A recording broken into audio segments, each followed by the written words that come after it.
اعوذ باللہ من الشیطان الرجیم، بسم اللہ الرحمن الرحیم۔ محترم بھائیوں اور بہنوں، آج بہت ہی خاص وظیفہ آپ کے سامنے پیش کریں گے۔ یہ اتنا خاص وظیفہ ہے کہ اگر آپ اس کو کر لیں تو آپ اس سے بہت زیادہ فائدہ اٹھا سکیں گے۔ بہت سارے لوگوں نے اس سے فائدہ اٹھایا ہے جو آج ایک برانڈ بن چکے ہیں۔ تو آپ لوگ بھی اس وظیفے کو کیجئے گا اور خلوص نیت سے کیجئے گا تاکہ آپ بھی اس سے فائدہ اٹھا سکیں۔ تمام دوست ویڈیو کو مکمل دیکھیے گا۔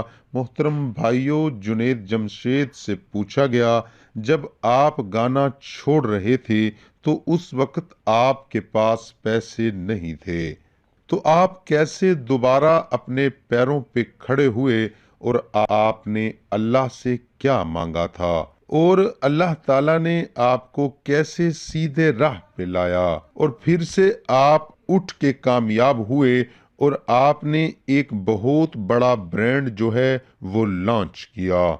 تو وہ فرماتے ہیں کہ جنید جمشید نے ہمیں بتایا کہ میں ایک وظیفہ پڑھتا ہوں۔ وہ وظیفہ کیا ہے؟ وہ وظیفہ ایک ایسے طریقے سے پڑھتا ہوں کہ اللہ تعالیٰ کی اتنی کرم نوازیاں ہیں میرے اوپر کہ میں بیان نہیں کر سکتا۔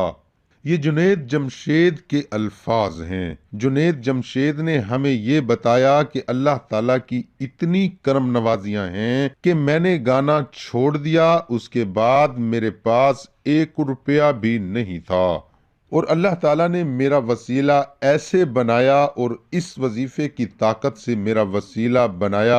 وہ وظیفہ کیا ہے محترم بھائیوں؟ یہ بہت ہی اہم وظیفہ ہے۔ اگر آپ اس طریقے سے کریں گے جو طریقہ جنید جمشید نے بتایا ہے تو یقیناً آپ بھی مالدار ہو سکتے ہیں، اور اللہ تعالیٰ آپ کے اوپر بھی کرم نوازیاں کر سکتا ہے۔ تو میرے بھائیوں، وہ طریقہ کار میں آپ لوگوں کو بتانے والا ہوں۔ یہ میں نے خود بھی آزمایا ہے، بہت ہی زبردست وظیفہ ہے۔ آپ بھی آزمائیں، آپ بھی کریں، اور پھر اپنی آنکھوں سے دیکھیں کہ کیسے آپ کو اللہ تعالیٰ رزق سے نوازتا ہے۔ وہ طریقہ کار یہ ہے کہ غور سے سنیں اور پھر اس کے بعد اس کو پڑھیں، اور یہ ویڈیو مکمل دیکھیں تاکہ آپ کو یہ طریقہ سمجھ میں آ سکے۔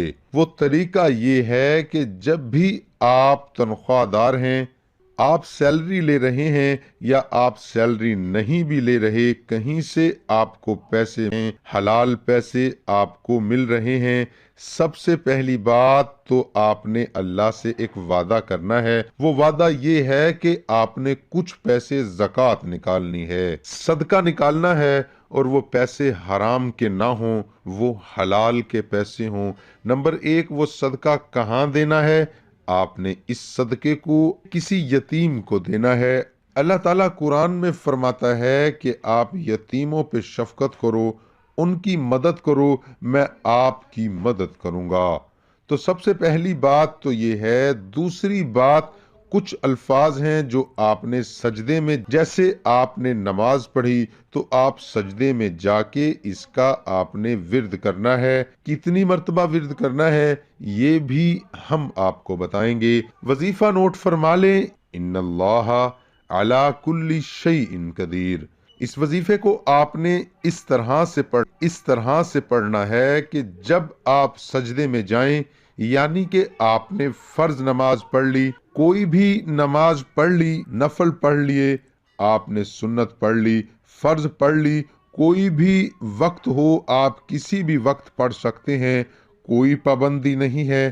آپ سجدے میں جا کے جتنی بار آپ پڑھتے رہیں، ان اللہ علی کل شیء قدیر، اور مسلسل پڑھتے رہیں اور توجہ کے ساتھ پڑھتے رہیں۔ جب آپ تھک جائیں سجدے میں اور آپ کے آنسو نکل جائیں، اب گڑ گڑائیں، تو پھر اس کے بعد اپنی جو مراد ہے، اپنا جو سوال ہے، وہ اللہ تعالیٰ کے سامنے رکھیں، اور پھر اپنی آنکھوں سے دیکھیں کہ کیسے اللہ تعالیٰ آپ کے اوپر کرم فرماتا ہے، اور اللہ تعالیٰ جس نے بھی یہ وظیفہ کیا ہے اللہ تعالیٰ نے ان کو کروڑ پتی تو کیا ارب پتی دیا ہے۔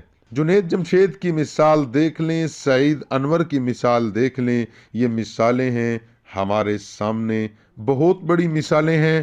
آپ اس وظیفے کو متواتر پڑھتے رہیں، یہ اپنی زندگی کا حصہ بنا لیں، انشاءاللہ کوئی تعداد نہیں ہے بلکہ پڑھتے جائیں، جتنا زیادہ آپ پڑھ سکتے ہیں پڑھیں۔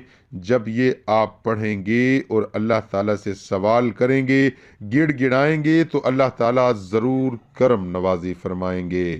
انشاءاللہ یہ آزمایا ہوا وظیفہ ہے جنید جمشید کا، اور اس وظیفے کو جس نے بھی پڑھا ہے وہ کامیاب ہوا۔ اللہ تعالیٰ نے ان پر بہت کرم نوازی کی ہے۔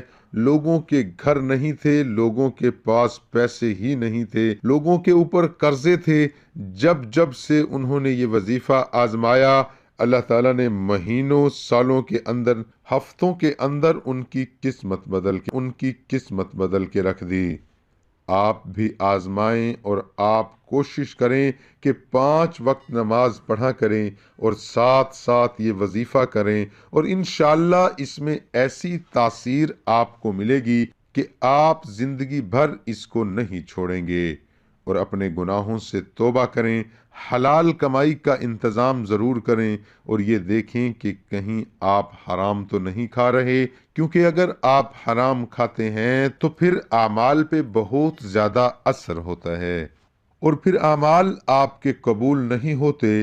اللہ تعالیٰ حرام کی چیزوں کو قبول نہیں فرماتا۔ اور یہ ذہن میں یاد رکھیے کہ حلال کی کمائی آپ نے کھانی ہے، اور اس طرح آپ نے اس وظیفے کو متواتر پڑھنا ہے، اور اپنی آنکھوں سے آپ خود دیکھیں گے۔